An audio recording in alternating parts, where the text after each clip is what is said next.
Hermanos míos, hay una pregunta que muchas personas han cargado en silencio. Existe una pregunta que muchas veces no nos atrevemos a decirla en voz alta, pero que siempre está allí debajo de todo. Esa pregunta es la siguiente: ¿se puede volver a empezar? ¿Se puede volver a empezar incluso después de haberlo echado todo a perder? Esta pregunta no es una simple pregunta existencial o una simple pregunta filosófica. Es una pregunta que muchas veces nace, hermanos, del cansancio. Es una pregunta que muchas veces nace de la culpa, de la vergüenza. Esta es una pregunta que muchas veces nace de mirar nuestra vida, mirar el pasado, examinar y pensar todas aquellas decisiones que hemos tomado separados de Dios que han traído consecuencias. Esta es la pregunta que se puede hacer un hombre que mira a su matrimonio herido, a su matrimonio fracturado y no sabe si tiene arreglo. ¿Se puede volver a empezar a pesar de haberlo echado todo a perder? Esta es la pregunta que se hace una madre que mira a sus hijos ya grandes fuera de casa y piensa que ya es demasiado tarde. O quizás es la pregunta del creyente que lleva años arrastrando su pecado, aquel pecado que creía que podía controlar y que al día de hoy parece que el pecado es quien lo tiene controlado a él. ¿Se puede volver a empezar? Hermanos, la historia del rey Sedequías, que es la que vamos a estudiar en la tarde de hoy, no es solamente la historia de un rey débil, sino que es la historia de un pueblo, de un rey que insistieron en no escuchar a Dios. Y debido a esto, recibieron consecuencias.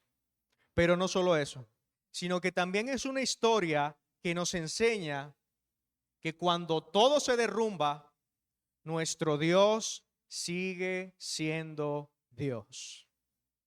Vamos a desarrollar esta clase en 3 puntos y el primero de ellos se titula La caída de Sedequías. Nuestro primer punto es la caída de Sedequías. Dice nuestro verso 11 de Segunda de Crónicas, capítulo 36, que ya leímos, dice: de 21 años era Sedequías cuando comenzó a reinar y 11 años reinó en Jerusalén. El versículo 12 dice: e hizo lo malo ante los ojos de Jehová su Dios. Hermanos, cuando nosotros vemos la historia o la vida del rey Ezequías, nosotros no estamos viendo a un hombre que se equivocó una sola vez. Un hombre que de manera ocasional pecó y tropezó. Nosotros no estamos viendo un hombre que tuvo un mal día y por eso cedió a su pecado. No. Nosotros vemos en la vida del rey Ezequías un hombre que durante años, de manera intencional, de manera voluntaria, se resistió, despreció la palabra de Dios. El texto dice que hizo lo malo ante los ojos del Señor. Y esta frase es tremenda porque esta frase destruye la mentira con la cual el pecado muchas veces nos engaña. El pecado nos dice: nadie se va a dar cuenta. Tranquilo, tranquila. Puedes ceder, puedes pecar, puedes permitirte apartarte de Dios. Esto no le hace daño a nadie. Esto que tú estás haciendo es privado, es secreto, es en la oscuridad. Solamente tú y yo. El texto nos enseña que todo lo que hacemos, ya sea bueno o malo, hay alguien aparte de nosotros que sí lo ve. Dice el texto, hizo lo malo ante los ojos del Señor. Pecó delante de aquel que conoce todas las cosas, que ve todas las cosas y quien tiene el poder y la potestad para juzgar y castigar o bendecir a aquellos de acuerdo según sus obras.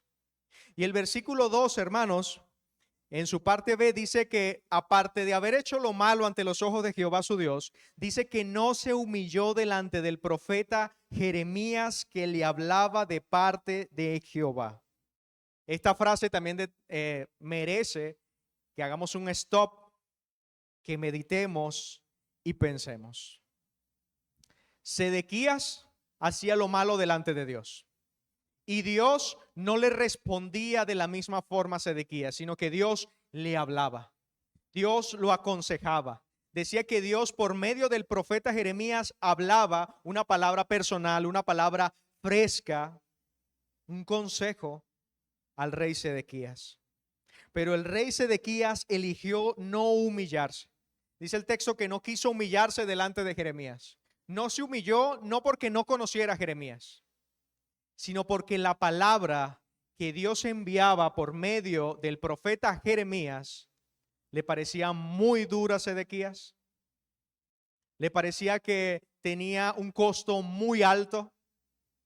Le parecía que era demasiado difícil o contrario a lo que él creía o pensaba. La pregunta que nosotros debemos hacernos en este punto es, ¿y qué palabras eran esas? ¿Qué es aquello que le decía Dios por medio de Jeremías a Sedequías, que Sedequías decidió no escuchar y Sedequías dice, ni siquiera me humillo delante del siervo que tú enviaste? Bueno, de acuerdo al contexto, y nosotros también lo podemos ver en Jeremías 32, Dios le dice al profeta Sedequías que se someta al rey Nabucodonosor. El rey Nabucodonosor, el reino de Babilonia, era una potencia, era un imperio muy grande que había conquistado muchas naciones y había llegado a Israel. Dios, por medio de sus profetas, les dice que el pueblo debe someterse al rey Nabucodonosor debido a sus pecados, debido a su desobediencia. Era un juicio de parte de Dios que un rey de otro imperio sometiera a Israel, pero la voluntad de Dios es que Israel recibiera este castigo, se sometiera y se humillara delante de Dios. En pocas palabras, esas eran las palabras de Dios. Pero eso sí, Dios pone condiciones. Dios dice, si tú haces esto, si tú te sometes al rey de Babilonia, tú vivirás y estarán bien. Pero si no te sometes al rey de Babilonia, yo haré que el rey de Babilonia venga, invada a Israel, destruya el templo, queme las casas, se lleve a las mujeres, a los niños y a los hombres como esclavos. Tú decides qué quieres hacer. O eliges el camino de someterte a Dios, o eliges el camino de la desobediencia. ¿Qué hizo el rey Ezequías? Desobedeció.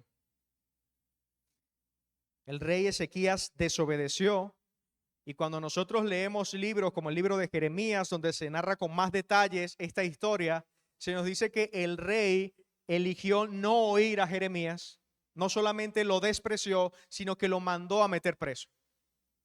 Y no solamente mandó a meter preso a Jeremías, sino que se rodeó de profetas falsos, profetas que le decían, no creas las palabras de Jeremías, nosotros vamos a pelear contra Babilonia y vamos a salir victoriosos porque Dios está con nosotros. Se rodeó de consejeros falsos. Al final de la historia, el rey Ezequías se resistió al rey de Babilonia, peleó contra él y fue derrotado. Tal como dijo el profeta de Dios. ¿Qué aprendemos de acá, hermanos?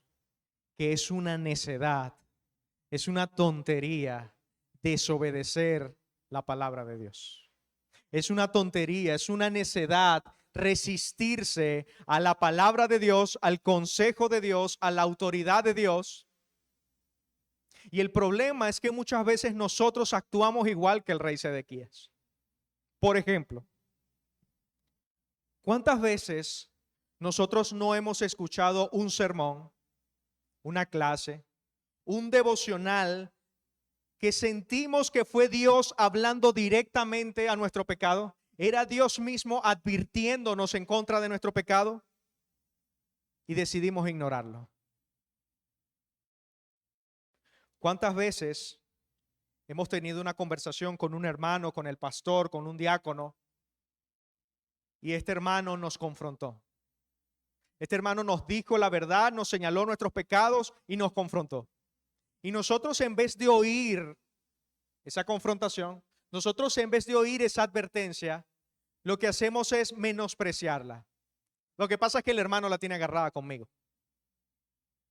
Lo que pasa es que la hermana es muy exagerada. Eso tampoco es tan así. Ese pecado tampoco es tan grande como ella lo muestra.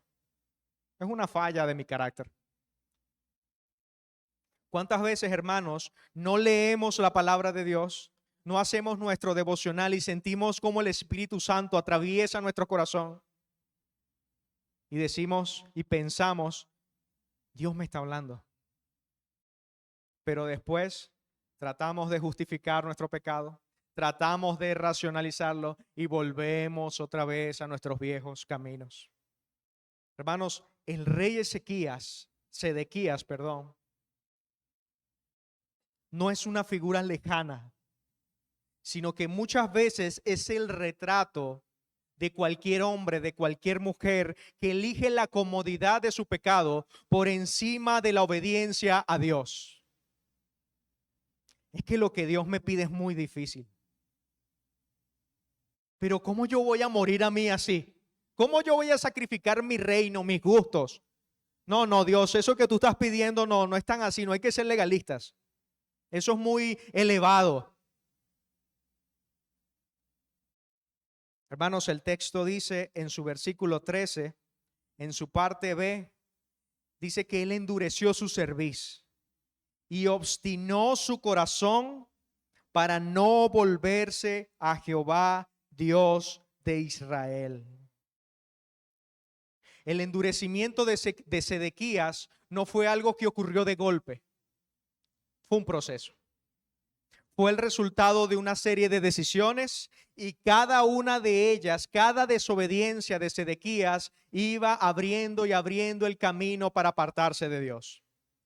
Así funciona el endurecimiento del corazón. No es un evento, hermanos. Muchas veces no es de golpe. Nosotros muchas veces podemos ver que alguien cae en pecado y decimos, wow, como si le hubiese venido de golpe. No, son pequeñas acciones, son pequeños pensamientos que nos permitimos, pequeñas miradas, prestamos atención a pequeñas palabras, empezamos a tener pequeños cambios de conducta.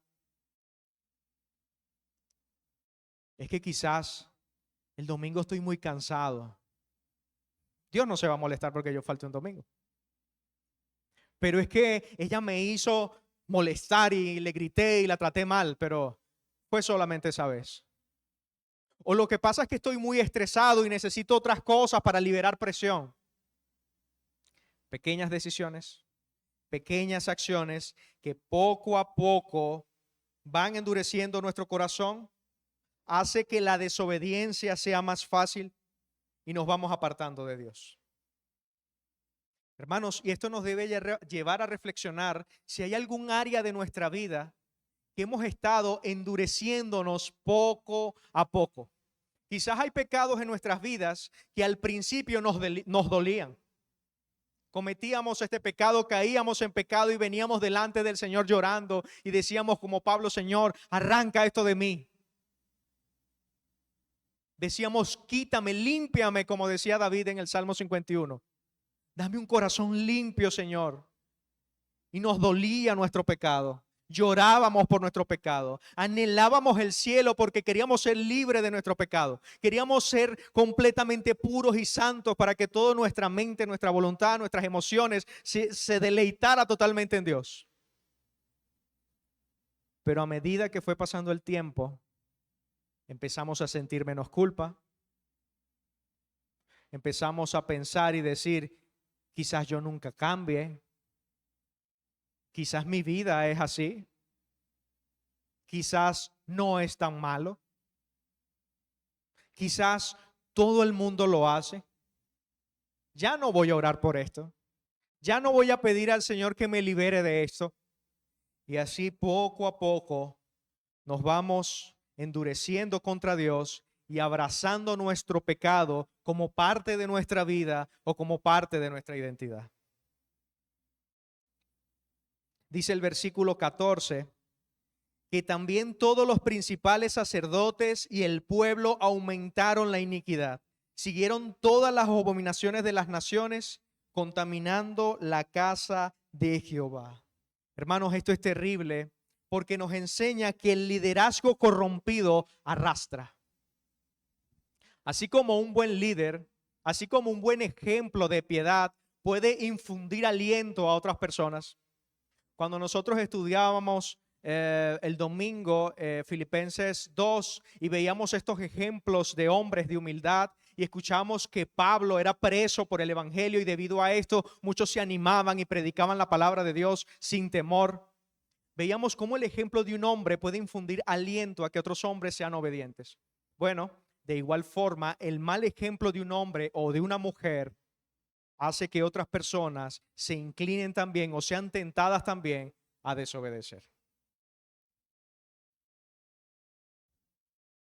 Una casa donde el padre o la madre vive en pecado, hermanos, no es una casa neutral.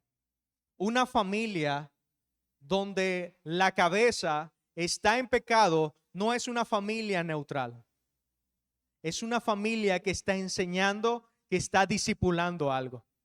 Por eso nosotros como hombres, como padres, debemos tener mucho cuidado qué enseñamos y cómo educamos a nuestros hijos. El ejemplo que nosotros le damos es el ejemplo que ellos van a seguir. Si nosotros mostramos que lo más importante es la palabra de Dios, lo más importante es Dios, lo más importante no son mis deseos ni mi reino, sino el reino de Dios, ellos van a imitar o por lo menos van a tener un ejemplo de cómo Dios dice que se hacen las cosas.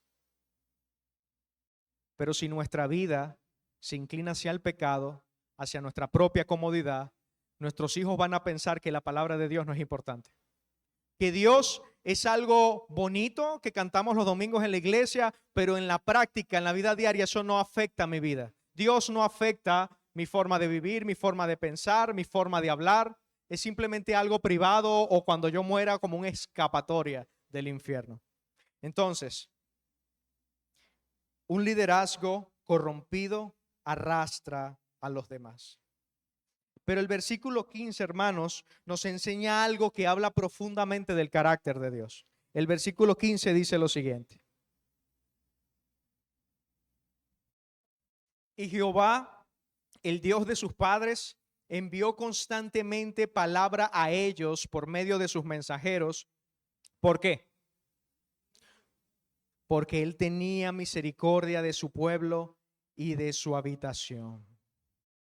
Vemos la diferencia entre el trato o la manera de conducirse de los hombres y la manera de conducirse de Dios. Dios no envió un solo mensajero y cuando fue rechazado Dios se ofendió y se fue. No. Dice que envió mensajeros una y otra vez. No por obligación, no por mala gana, sino por compasión.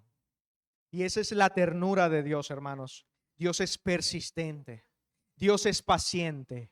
Nosotros quizás podemos endurecernos en nuestro pecado y Dios en su paciencia y en su amor envía mensajeros una y otra vez para llamar nuestra atención. Incluso puede estar usando la clase de hoy para decirnos: no persistas en tu pecado, no endurezcas tu corazón contra mí. Huye del castigo que viene sobre todos aquellos que desobedecen mi palabra. Hoy Dios está mostrando su paciencia sobre cada uno de nosotros.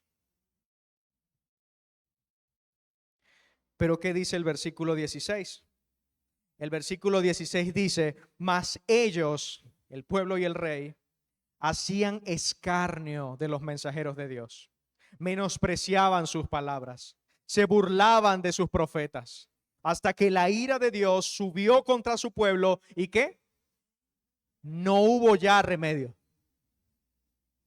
Hermanos, la paciencia de Dios, aunque es infinita en su carácter, La paciencia de Dios es infinita en su carácter. Dios muchas veces la restringe para sus propósitos santos, para disciplinar y castigar a quien Él quiere. Y esto es lo que vemos acá. No hubo remedio. Ya no hubo remedio, hermanos. Y eso también nos enseña a nosotros que muchas veces nosotros domesticamos nuestro pecado, creemos que lo podemos controlar, seguimos viviendo una doble vida. Y cuando el corazón deja de escuchar a Dios, hermanos, empieza a justificarse. Todo lo que hacemos lo justificamos. Y cuando más nos justificamos, más nos endurecemos. Y cuando más nos endurecemos, más nos engañamos a nosotros mismos. Y cuanto más nos engañamos a nosotros mismos, empezamos a autodestruirnos. ¿Cuál fue el resultado del endurecimiento del pueblo y del rey Sedequías? De acuerdo a la palabra de Dios, sucedió lo que Dios dijo que iba a pasar si eran desobedientes. El ejército de Nabucodonosor llegó. El templo fue quemado. Los muros de Jerusalén fueron derribados. Los tesoros fueron saqueados y el pueblo fue llevado esclavo a Babilonia. Eso fue por parte del pueblo. ¿Qué le pasó al rey Sedequías? La palabra de Dios nos enseña que fue humillado. Dice que sus hijos fueron degollados delante de él. Imaginen el dolor de ver morir a cada uno de sus hijos por la consecuencia de su pecado. Y no solo eso, sino que después de que hubieron degollado a sus hijos, le arrancaron los ojos. Fue un final oscuro, doloroso y humillante. El endurecimiento de Sedequías nos enseña que no hay pecados pequeños, pero también nos enseña que Dios cumple su palabra. Dios nos dice, si obedeces, serás bendito, pero si desobedeces, serás castigado. La vida de Ezequías, el final de Sedequías nos enseña que Dios cumple su palabra tanto para bendición como para juicio. Dios no tiene favoritos, hermanos. Sedequías ignoró la voz de Dios y fue castigado. Es como alguien, hermanos, que durante años ignora las señales de advertencia sobre su salud.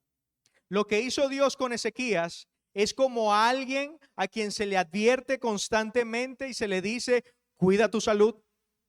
Vienen los amigos y le dicen, oye, cuida tu salud. Va al médico, se hace los chequeos, los exámenes y el médico le dice, cuida tu salud. Pero esta persona minimiza, racionaliza, pospone hasta que llega el día de la enfermedad y la crisis.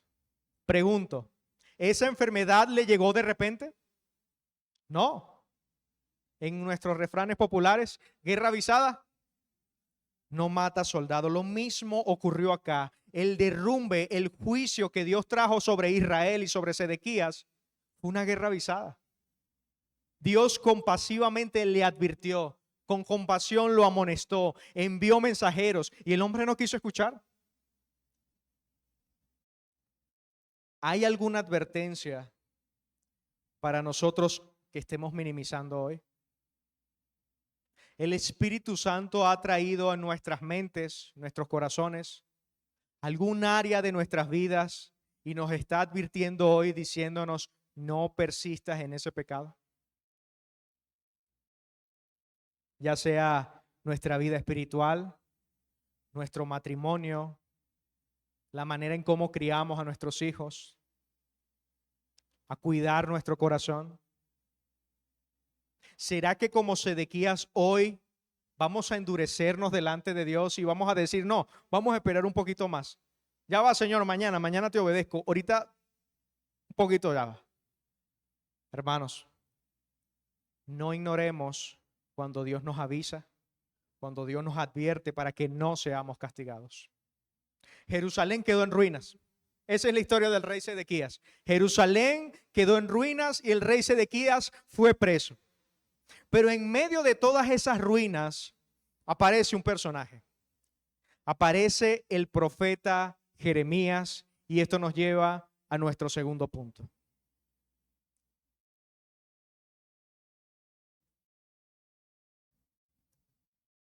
Las lágrimas de Jeremías. Hermanos, Jeremías fue testigo de todo este suceso. Jeremías era aquel a quien Dios le mandaba hablar con Sedequías y vio cómo Sedequías se fue endureciendo. Vio cómo el pueblo se fue resistiendo. Y Jeremías estuvo hasta el momento donde Jerusalén quedó en ruinas. Pero Jeremías, hermanos, a diferencia del pueblo, a diferencia de Sedequías, él no miró la caída de Jerusalén con frialdad. Él no miró el resultado del pecado del pueblo con indiferencia. Jeremías llora. Jeremías vio las consecuencias del pecado y llora. Él se lamenta, él ve cómo la ciudad cayó, vio cómo el templo ardió, vio cómo el pueblo de Dios, del único Dios verdadero, fue llevado por cadenas a un reino con ídolos paganos. Y Jeremías lloró y desde ese dolor escribió lo que hoy se conoce como el libro de Lamentaciones del profeta Jeremías. Y esto es importante, hermanos, porque a muchos de nosotros se nos ha enseñado, ya sea de manera explícita o de manera implícita, una espiritualidad falsa que no sabe llorar.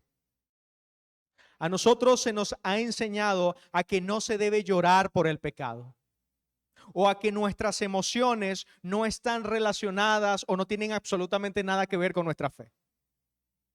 A muchos de nosotros se nos ha enseñado que un creyente sólido, que un creyente maduro es el que siempre habla con voz firme, el que jamás llora, el que jamás se lamenta, el que jamás se quiebra. Si alguien hace esto es porque es un débil, es un inmaduro, es una inmadura, es un emocional. Pero Jeremías nos enseña otra cosa. El hombre de Dios llora. El hombre de Dios también se quiebra. El hombre de Dios también se presenta delante de Dios con preguntas, con dolor, con cansancio, con tristeza. El hombre de Dios tiene una fe honesta, una fe que no tiene temor de expresar sus emociones. Por ejemplo, acompáñenme a Lamentaciones. Está después del libro del profeta Jeremías. Lamentaciones. Vamos al capítulo 3, versículo 18.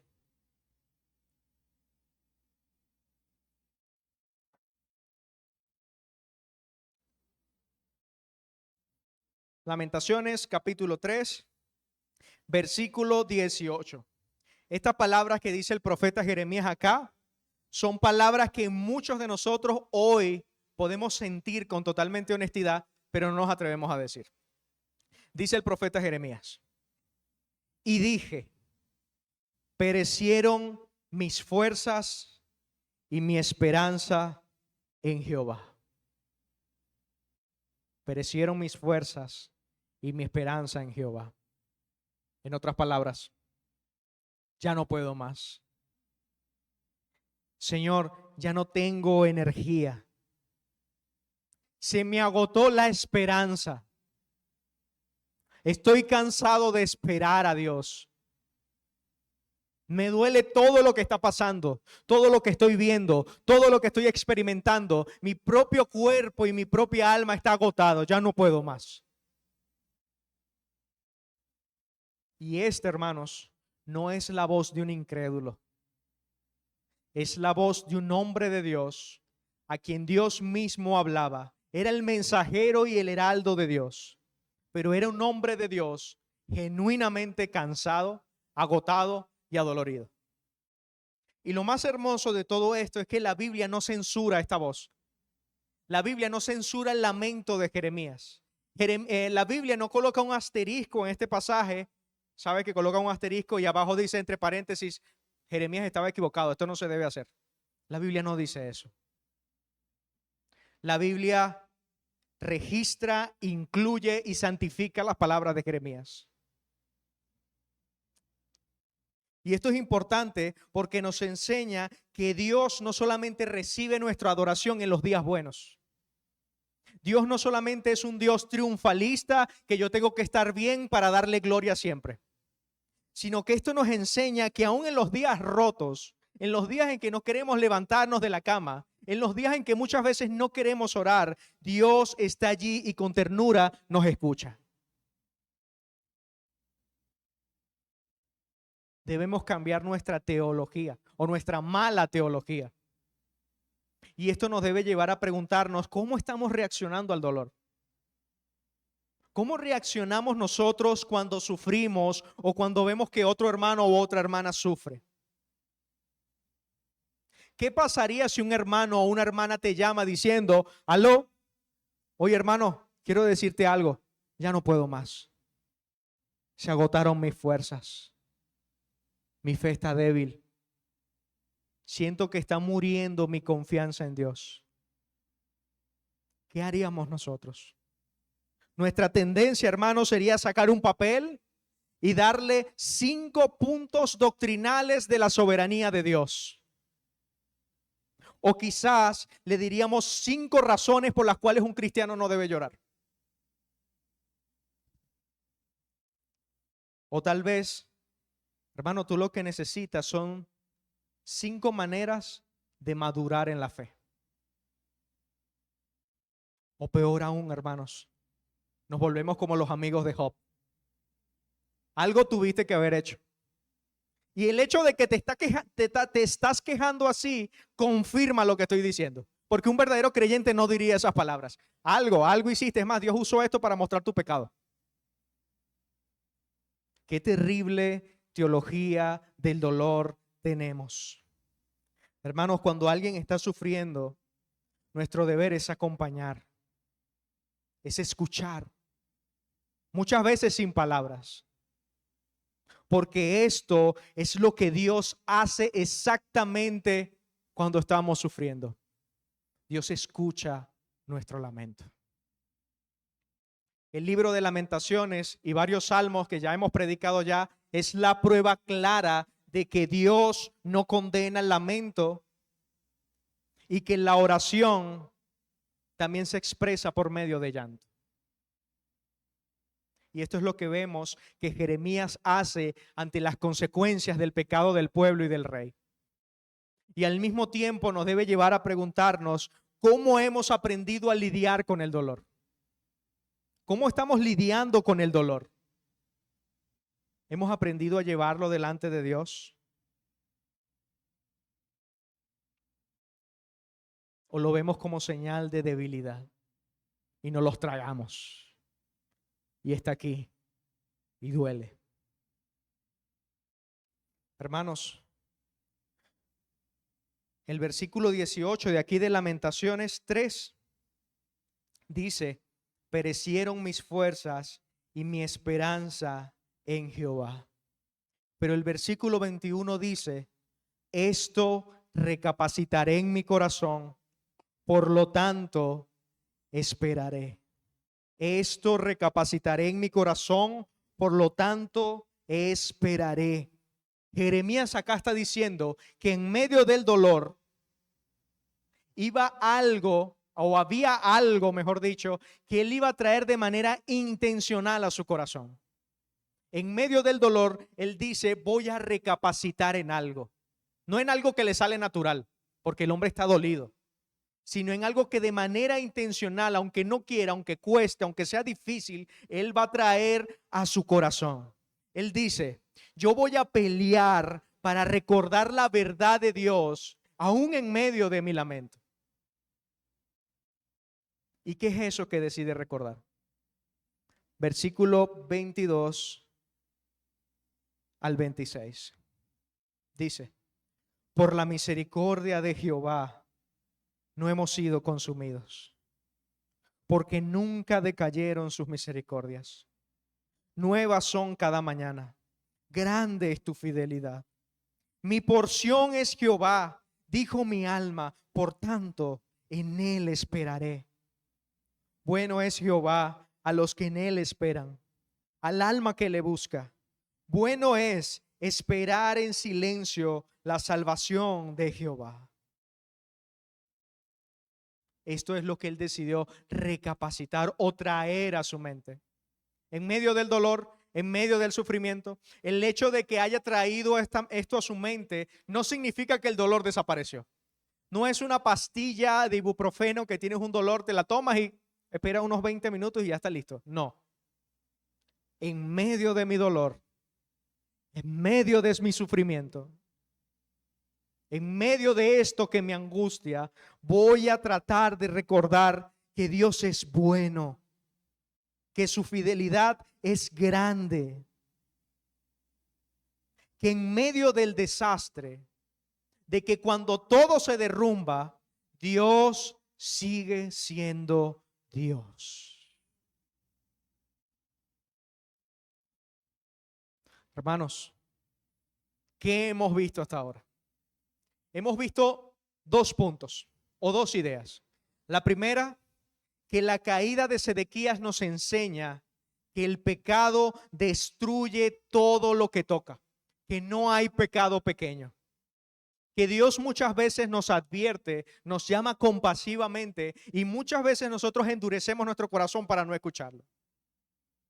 En segundo lugar, las lágrimas de Jeremías nos enseña que en medio del dolor, no solamente el dolor legítimo, sino del dolor por las consecuencias del pecado, debe ser llevado delante de Dios. No solamente por el dolor legítimo, sino aún por las consecuencias del pecado en nuestra vida o alrededor, debe ser llevado delante de Dios.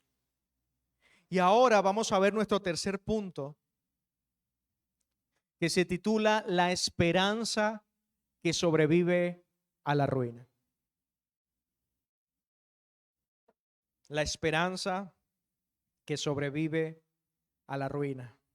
Volvamos a nuestro texto de Segunda de Crónicas, capítulo 36, versículo 22.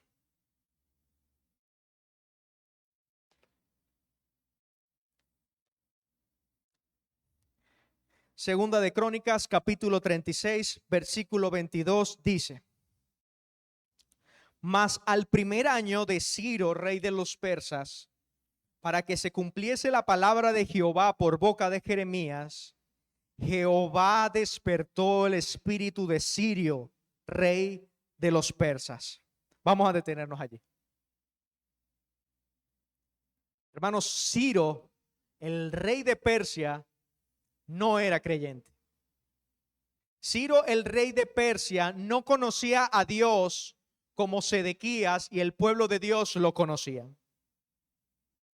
Era el rey de la potencia más poderosa del mundo. Y dice la palabra de Dios que Dios despertó su espíritu. Dios movió el corazón de un rey pagano para construir su pueblo, su reino, y permitir que el pueblo regrese para que adore nuevamente a Dios. ¿Qué nos enseña esto? Que Dios puede usar cualquier cosa, cualquier instrumento, sin pedir permiso, para que su pueblo vuelva a Él. ¿Recuerdan la pregunta del inicio? ¿Se puede volver a empezar? Luego de esta caída tan terrible del pueblo, de esta idolatría, de que todo terminó en ruinas, la economía, el reino, el templo, los sacerdotes, el rey, todo se echó a perder. ¿Es posible? ¿Hay alguna forma de que podamos volver a empezar? Dios demuestra que Él puede usar cualquier instrumento, cualquier mensaje, cualquier persona para que su pueblo regrese una vez más a Él. Pero ¿qué fue lo que dijo el rey Ciro? Verso 23. Así dice Ciro, rey de los persas: Jehová, el Dios del cielo, me ha dado todos los reinos de la tierra, y Él me ha mandado que le edifique casa en Jerusalén, que está en Judá.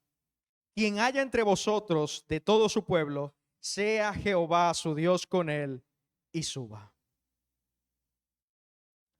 Hermanos, la restauración del pueblo de Dios, la restauración del pueblo que había pecado contra Dios, no vino porque ellos tomaron la decisión de organizarse y volver juntos a Dios. No. La restauración no vino porque ellos trabajaron, consiguieron recursos y ejecutaron un plan perfecto para volver a construir su país. No. La restauración del pueblo de Dios vino porque Dios es fiel. A pesar de que pecaron, a pesar de que le dieron la espalda, recibieron su castigo, pero Dios sigue siendo fiel. Hermanos, esto es lo que cada uno de nosotros necesitamos escuchar hoy. Dios sigue siendo fiel. Quizás tú ahorita estás cosechando las consecuencias de tu pecado.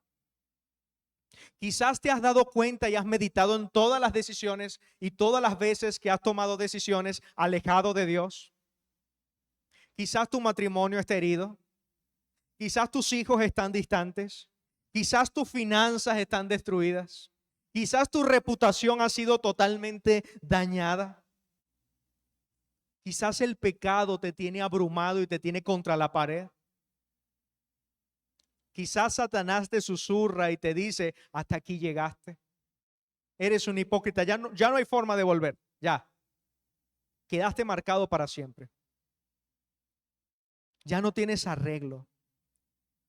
Dios nos enseña que Él nos restaura no porque lo merezcamos.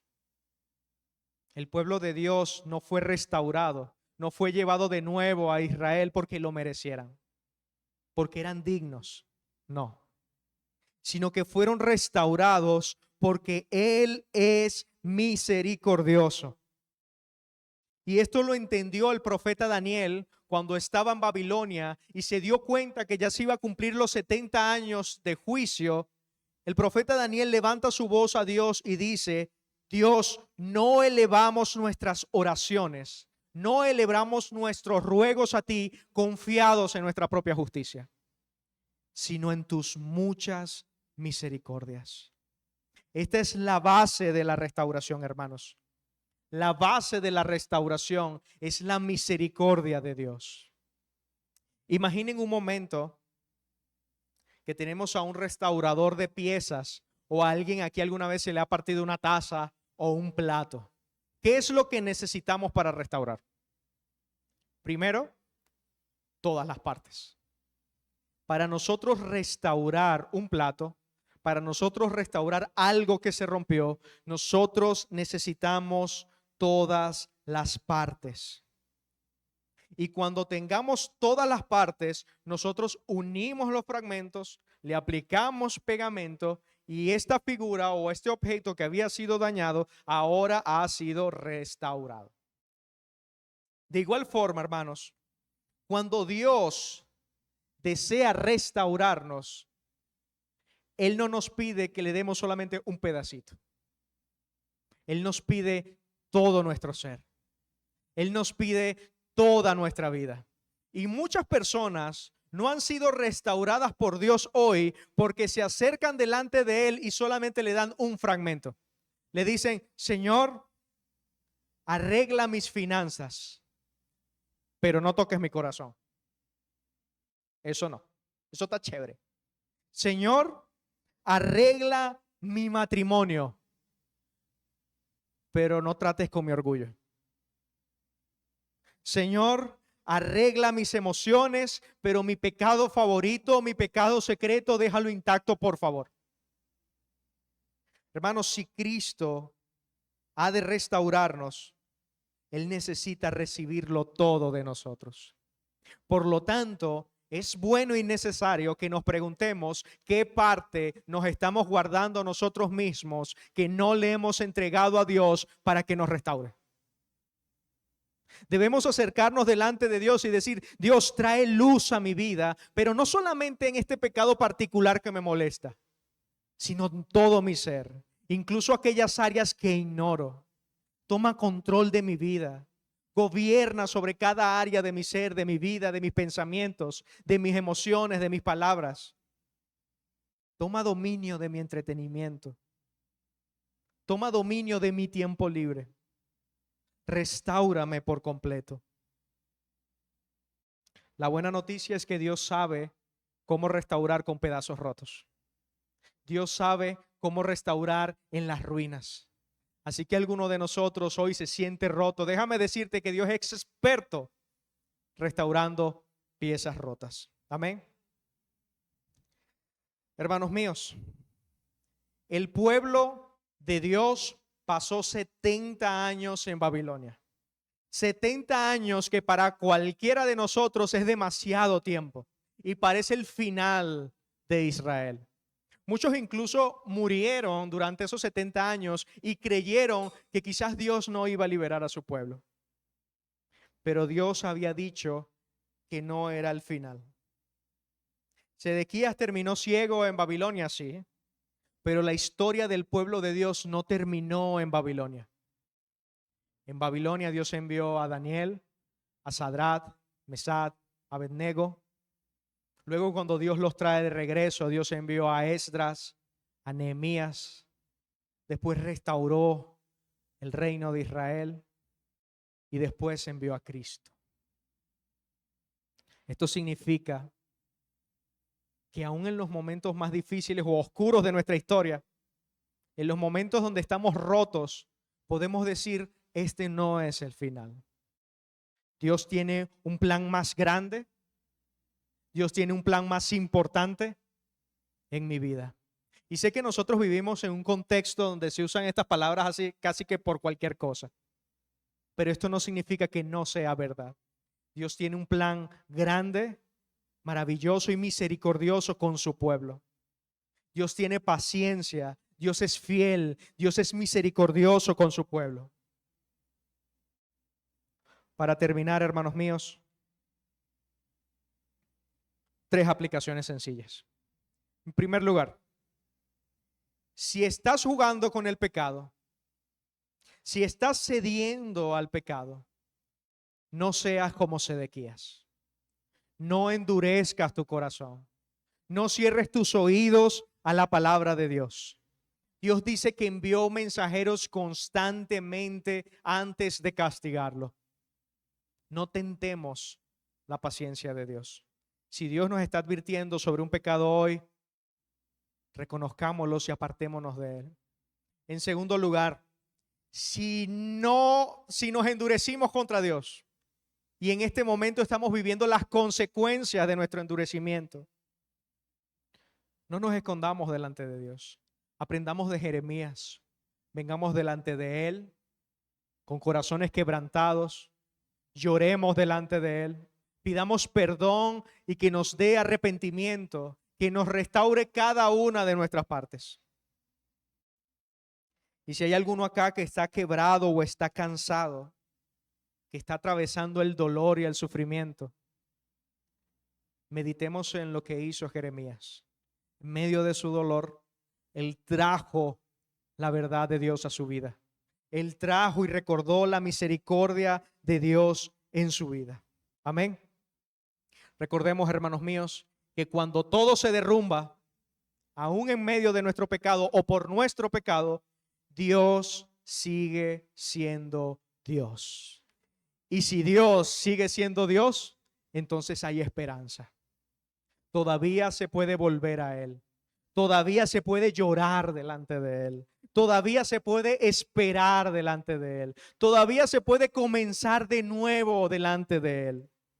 Porque al final nuestra esperanza está no en que seamos muy fuertes, sino en que Dios es fiel. Amén. Vamos a orar.